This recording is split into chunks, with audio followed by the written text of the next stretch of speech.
So we're back, and I have asked both of my wonderful birds here what is the hottest issue that's burning on their heart right now. And I'm going to start with Veronique. And you said you wanted to talk more about identity. Yes. So please go. Yes. I think what is your identity?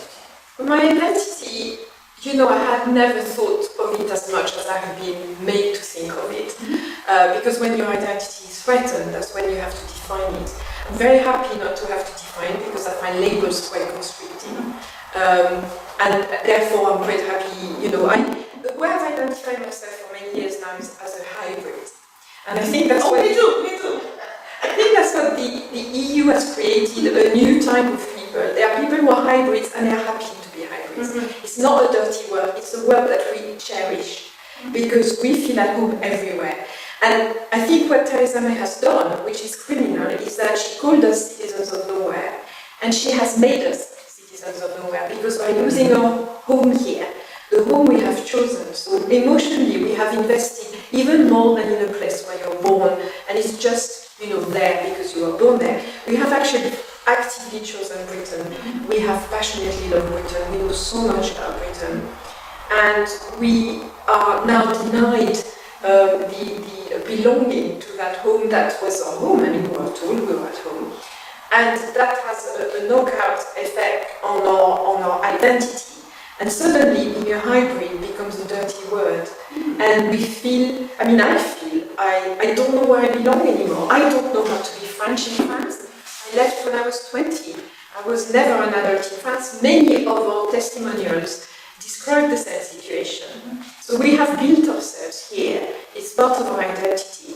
We felt we were part of the country, that we were accepted, deeply accepted, that we belonged. And now we challenge everything. So many of us look back and think, maybe I was just tolerated. And now I no longer am, because it's okay, Pandora's box is open, and now it's okay to say that I'm a bloody foreigner. It's okay to focus on my difference instead of cherishing it or not being aware of it. Unity in diversity, that's Europe. I love it, I feel part of that. It's us. I love diversity, I love people who are different. I cherish what you have to tell me about your background, it's such a rich one. I cherish what you have to tell me, and I love the experiences you had as a child and a young person, which are so amazing. Yes, and what is most amazing to me about that is that here we're sitting, a French woman, a refugee, multiple nationality, but also German-based woman, and a Dutch woman. And historically speaking, we've all been at war. Yes, We've all been at war with the UK. Yes. Of course!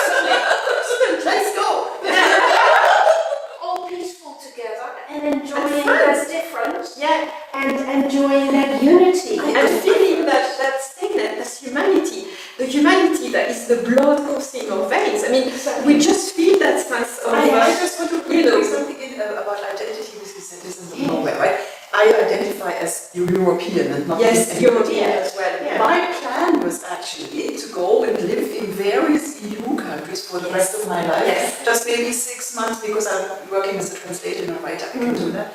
And actually live what I feel. That sounds brilliant. But if I did that, I would never get settled status in the UK. No, you can't. This situation is the end of my plans, and my plans are a little bit different from other people's, but they're also based on freedom of movement and absolutely everywhere. And I would have to give up the UK, which is the closest thing I have to a home, because I spent my adult life here as a refugee.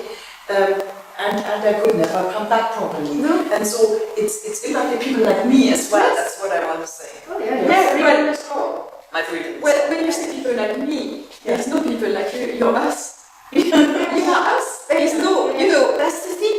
I think we feel. I mean, everything you tell me, I've not experienced, but I feel it as if I have. I sense it. I feel it. I empathize, and we're human, and I can feel what you felt and what you feel. Yes, the loss of freedom, really. Yeah, really, that's the main thing. That is something you have acquired by traveling. Exactly. Exactly. getting to know different people. And that is exactly how we have built that unity in Totally. Europe, isn't it? Totally. And sitting around tables in Brussels and Strasbourg. So you wanted to talk about political engagement yeah. more? Yeah. It's Talking full instead of fighting. Yes, has made a huge difference. Huge. And I've been part of that. You know, there have been years when I have been going to the European Commission to advise people on the professions of psychology and psychotherapy. As a British representative. I want to say that again. Yes, with the Department of Trade and Industry. Yes. And That's the irony. the experience of that was amazing because, you know, everybody's speaking all these 28 different languages and everybody has their translators. I love it. And it's going round and round and round and we all communicate with each other. And we all say, this is how we do it in our country, this is how we do it in our country. And I say, oh, that's a good idea. Maybe we should take that into account. That is the only way to. Best practice is the only way from the Czech Republic. Oh no, best practice from Poland, France. Yeah. That's the best way to stay alive on this planet. Yes. So they say that. Stimulating and unifying and wonderful. And to just give up on that just seems so insane. But that's not what I wanted to say. What I wanted to say about politics is that one of the things that my research with my clients in the EU Citizens Clinic has shown me is that the worst thing for them is to let themselves fall into the distress and the despair that comes from being passive victims and starting to feel that they have no longer any right to affirm what would be good for them and what is necessary for them, and that the moment they get better is the moment they start connecting up to other people in the same situation, but better still, to go on marches, to go onto the Facebook groups, on Twitter, and find like-minded people that they can hold hands with again, and to discover that they're not alone, and they don't have to be isolated as EU nationals, but, you know, we're all together in it, and there's more and more of us. Yes. It's growing. It is as if the United Kingdom is discovering that we do want this European identity, and we do want to belong together, and we are willing to stand up for those rights, and to fight for that freedom of movement, and to support each other. And that has been the one gain from Brexit, that this country has found out about what's good about Europe and what's good about mixing all together, and how important that's going to be for our future as an international country. Absolutely, we have such crises ahead of us. We have the environment, global warming. We have artificial intelligence, and at the moment Brexit is wasting time. And these revolutions are happening now, and we'll be behind dealing with them. Oh, we're already. Nobody can do that on their own. No, I just want to interject together, and you will like read that. You will both like this. Don't forget that 16 million British people are going to lose their freedom of movement as well. Yes. And unlike us, who still have 29 other countries to go to, they will be trapped here unless they can get an EU passport, which is in some ways quite ridiculous as a solution. Because first of all, most people can't do it, and also it kind of defeats the idea of Brexit. I mean, just to talk to you about something very practical, very personal, and very raw. If I don't get settled status for all sorts of possible reasons, I won't get it. If I don't get it, because my situation is not straightforward, I'm married to my husband who is English. I've been married for 28 years. So that should be straightforward. It should be straightforward, so that I have no rights at all. But if I can't stay, he can't come with me because he'll have lost his freedom of movement, which means that a couple that has been going on for 30 years will be destroyed. And we got married here, where they told us that no man can put us under. You know what we're gonna put together, blah blah blah. And it's the British government that is going to do that. They've done it to 15,000 families, the Sky families, which are British people married to non-EU citizens. And you know, it's absolutely dreadful because the British, you British people, even begin no, your human rights are being trodden on because you are not allowed to fall in love with somebody from another country and then bring them to your country and live with them and your children. You are not allowed to do that. I mean, let that sink in. It's let me dreadful. just add to this that this is one of the many things that have been introduced retroactively. Yes, completely. Because when you first came here, It wasn't that at all. And in my case, the reason why I won't get a settled status is because I spent too many years in Asia. You did, of course, yes, you did. doing humanitarian work there. I'm a good person, right? That's why I work with all of them. Yes, she's that's why you don't see here. She's in an ironic tone because it doesn't matter whether you No. On the contrary. But because of this, it's also been introduced retroactively. Yes. No one told me 5 years ago, oh, now you have to make a decision because when you're an EU citizen, because of freedom of movement, it doesn't matter. Absolutely. It's the right to return. You can go anywhere you want, as often you can switch countries as often as you want. Yeah, but the fact that this was introduced retroactively in every country in the EU except Britain, that would be illegal. Yes. For obvious reasons. Yes. So maybe And I would want to add this. Yes. I've met several journalists who are exactly in the same situation because they were on foreign assignments for their company. Yes, same here. Same We know people. We know people who now have left the UK because there was no way they were going to get permanent residency or settled status. And they got top because they have gone and taught in universities abroad and haven't got the year. And this was all introduced retroactively. Yes. So unless you send me a time machine as well at the same time, That's exactly it. I can't do it. But there's a bigger issue there, and that takes me back to the political, which is that none of this we have been consulted in. No. There have been no EU citizens asked to come talk to the government. We have not been consulted by Parliament. We have no representation in Parliament. We didn't have a vote in the referendum. We have been muted in all of this. Yes. And this is something I feel very strongly about. I agree. Yes, me too.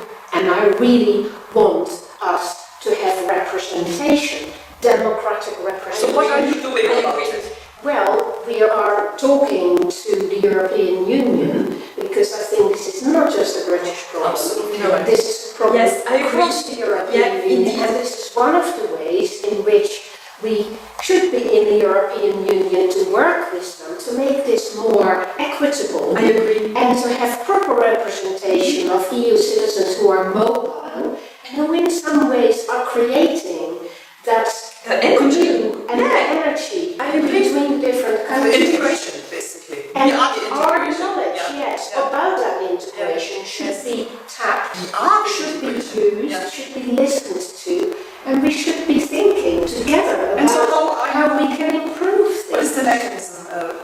Well, I am a great one, I believe greatly in citizens' assemblies. Yes. And I think we should have a citizens' assembly for EU citizens. Ooh, that would be great. At a very early I would stage. be. Both at the national level in the UK and at the in European Brussels. level. Because Brussels should be listening to all of us, not just to small pressure groups, but to all of us. We should be able to choose our representatives who then go speak up for us, our experience, and people learn from this experience and change things so that this doesn't really happen again. Well, I'm so interested by what you said, and I so agree, Emmy, because the last thing I said when we went to do our presentation of Limbo at the EU Parliament, A little bit maltreated. well, we were invited by we in Limbo, our group. We were the co-editor. I'm the co-editor of the first book, and the first book is Brexit Testimonies of EU Citizens in the UK. The second book, in Limbo 2, is UK citizens in the EU, because they've been totally abandoned as well. They've been muted too. They can't. They couldn't vote, and they have no representatives in the countries where they live. And now they have to rely on the goodwill of each individual country because of the way the British government has dealt with the negotiation. and it's a tragic situation for many of them as well. So we are one family. We are all in the same rubbish. We're all suffering, and the culprits are the same. So the last thing I said. So we presented our 2 books and testimonies, and we gave little speeches as well, and at the EU Parliament. It was a really nice event. It was in a big amphitheater, but not the main one, and it was well attended. Sadly, it was well attended. Wow. I think From every country, or? I think the sad thing is that it was attended by people who were on our side. Right. Well, it's sad, it's lovely, but it's sad insofar as It's a start. people who were on the side of, who were against Brexit and who were on the side of EU citizens. I wish there had been people who didn't know about our situation, who would have bothered to come and found out. Basically, we attracted people who were always in the We know. need much more of this. Exactly. And we need situations like this in the UK. We do, and we would have liked to be invited on the level of Parliament to have people's voices. And it hasn't happened yet. So what did you think? Nor have we been on the television. Oh no. Even in the culture, on the cultural level, if you look at soaps like EastEnders, you see that they have no EU citizens. They did one story on Brexit, one episode. They had such a backlash that they stopped. Really? Yeah. I didn't know that. Yeah. EastEnders at Coronation Street, they are tools of education for people. They bring, for instance, they brought HIV, they brought... They haven't brought EU citizens. No, not at all. No. On the contrary, we are shunned. Yes. We are like... No, we're edited out. We are edited out. The soaps show the kind of Britain that should exist in the view of those who create That's so true. and not the one that actually exists. It's an old-fashioned, But an old-fashioned nevertheless, Britain. when you watch television, there are very often people who speak in positions of some power. Yes. Yeah. Who are clearly Yes. EU Oh, citizens, absolutely. but they don't speak about the issues of EU citizens. no. So in terms of our problems, But totally and our underrepresented. experiences, Totally. we have been silent. We have been silent. Yes. We have been silent. So, going back to Tell me briefly about your speech. So, when the speech was talking about our situation and the suffering we've experienced, of course, because we are not political, it's just about the human aspect of Brexit. And we read a lot of our testimonies from our 2 books. But the last thing I said, after Jean Lambert, who had been one of the people inviting us, she made a really good speech.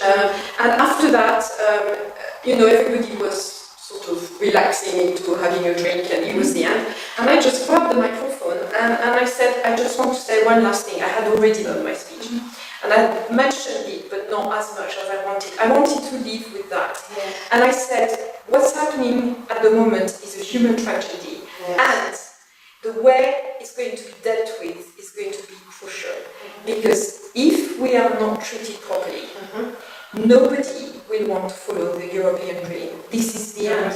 Because who in their right mind would uproot themselves, settle down in a different place, take all the risks, and then risk losing everything without having any say, just from one day to the next? I mean, who would do that in their right mind? Yes, it's totally wrong and totally unfair. Absolutely. I would love you to repeat what you said earlier, but not on camera, about how EU citizens are afraid sometimes to go to their GPs. Yes. Because people, I'm sure, don't realise how terrible the situation is. We've had situations where people would need the psychological help, not because they are snowflakes, on the contrary, I think they are absolute heroes.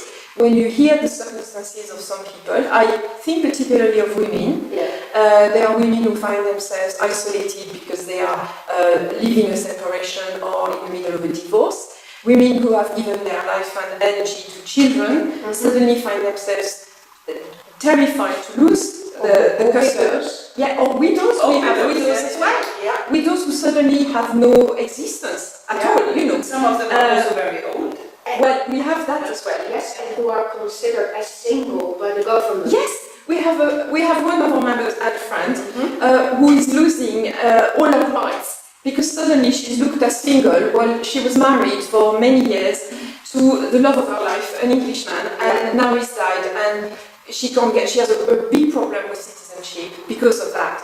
But going back to the GP aspect, so we have women who are going through rationally horrendous times. Yeah. And they need psychological support. Yeah. And we tell them, we love you and we support you, but we are your friends. We are not trained to give you the support you need.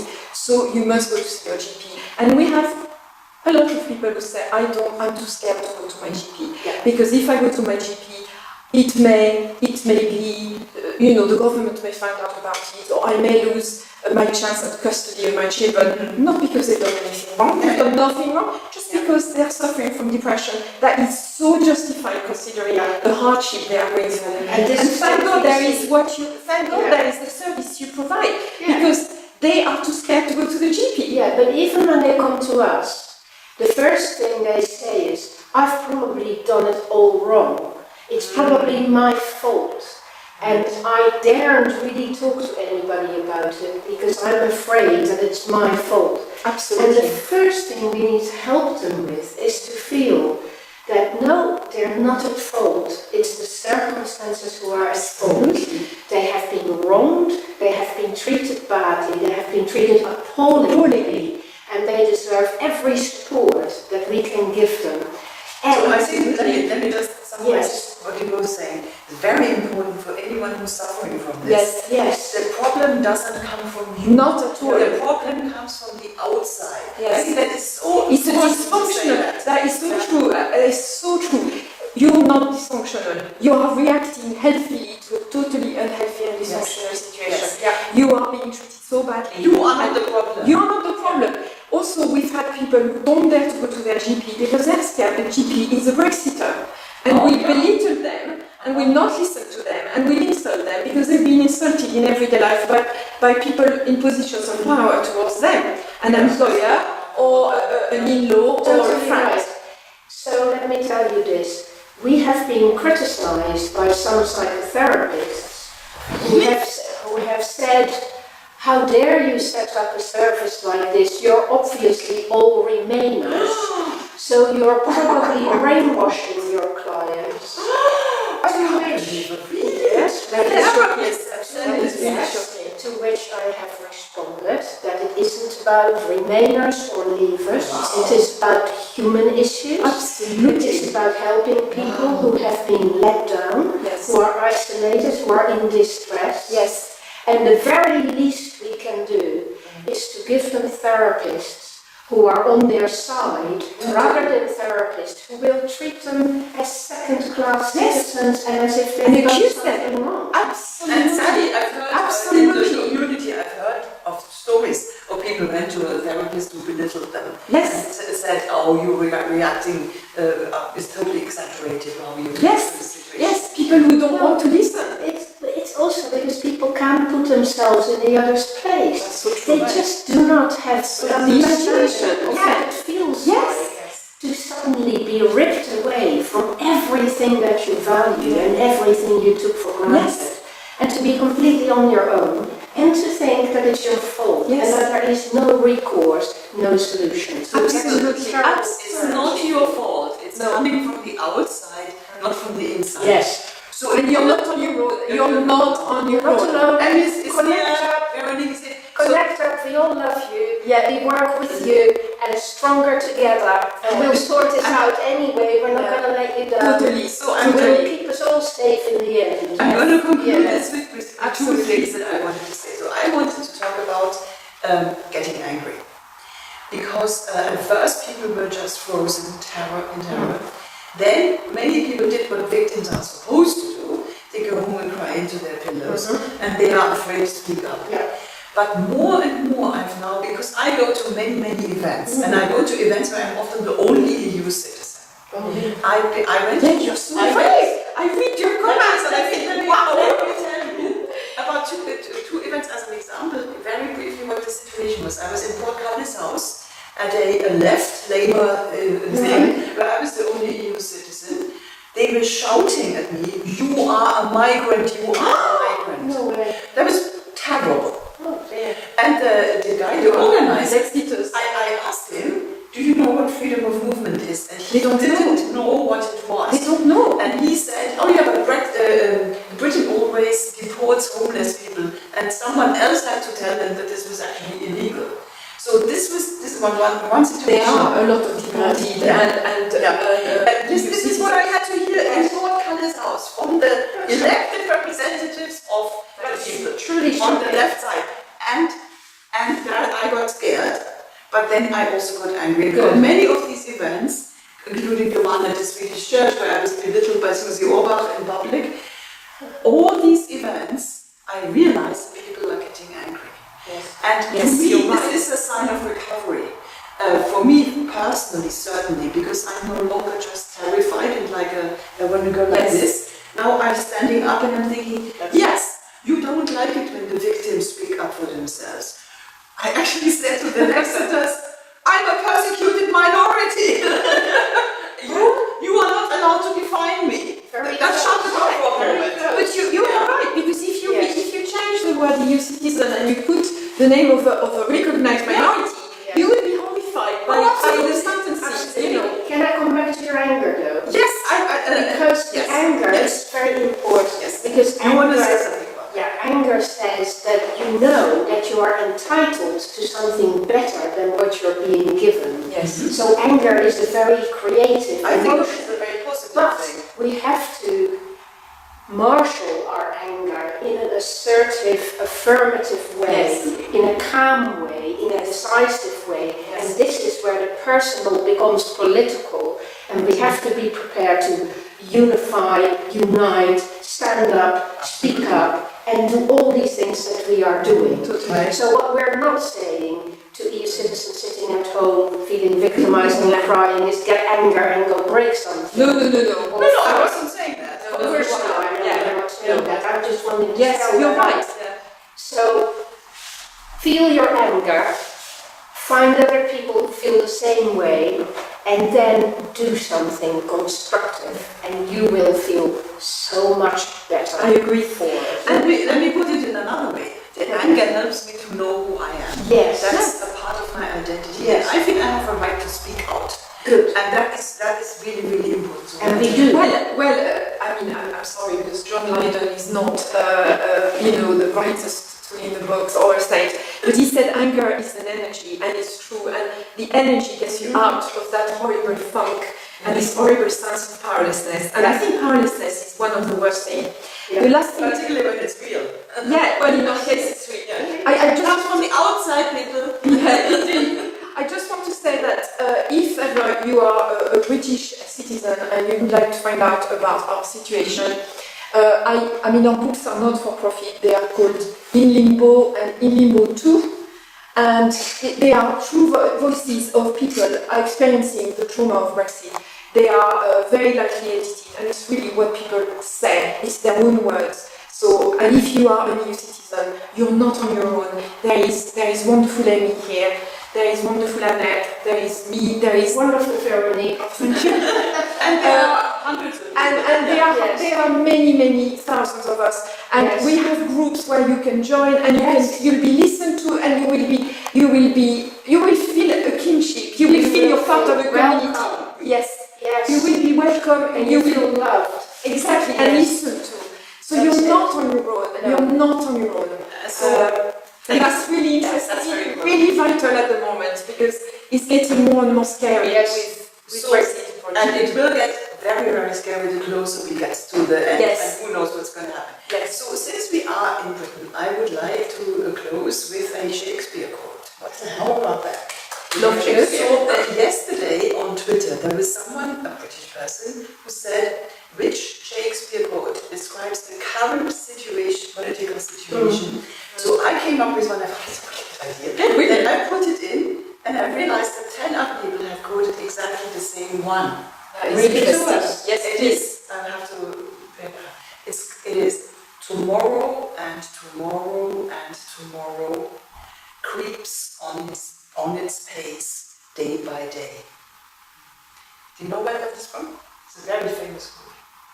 No, I don't know which one it It's is. from Macbeth, and it's at the point when he's about to go crazy because he's killed too many people. Yeah. So Macbeth has a conscience, And we were all saying that's what's lacking right now. Yeah. So tomorrow and tomorrow and tomorrow, because we have this sort of groundhog day with the same thing. Yes, that's so again true. and again. That's so true. That's very bad when you're already depressed. So Yes, we have our next discussion, which will have to be on morals and lack of them, Oh yes, ethics Yes. and values. Yes. yes. That's vital at the moment. Yeah. Never has been So, ladybirds. Ladybirds. I quoted Shakespeare as my final word. Would you like to have a 1 or 2 sentences as a final word? You go first. Oh, I just want to say, find your courage. Find yourself, as you were saying, Veronique. Find your identity back, because nobody can steal that from you. And then find your courage with your anger, but also with your love for this country, because this country is being wronged every bit as much as we have been wronged, and we're very well aware of that. And we very much want to join in with all the Brits who see that and who want to work with us to make this a better place again, together with the other European nations. That's very beautiful. I so agree, and I feel exactly the same. I think we should end on a note of togetherness, Yes. because the big problem is creating the otherness. Yes. The fact that you are rejected as different than others. Well, we're all humans. We have, as you can see tonight, we have a great friendship, a great sense of kinship, and a great enjoyment as talking together. And you're not on your own. There are loads of people on your side. Please reach out. Do not experience this on your own. Go on Facebook. You have In Limbo. You have Voices for Europe. You have, places where you can join us, and you will find friends. And please don't go through that on your own. So let me say at the very last moment, we were today supported by British people behind the camera. Yes, And- gorgeous British And people. by We love a British institution. Thank you very much, Emmy van Deurzen. British institution. Emmy van Deurzen. Yeah, you are transnational. The Existential Academy. Yeah, absolutely. Which is a British Existential, yeah. institution. And I would also like to remind you that each of us, we are actually British public figures in a way. And although we are EU citizens, we are listed as British in our main achievements.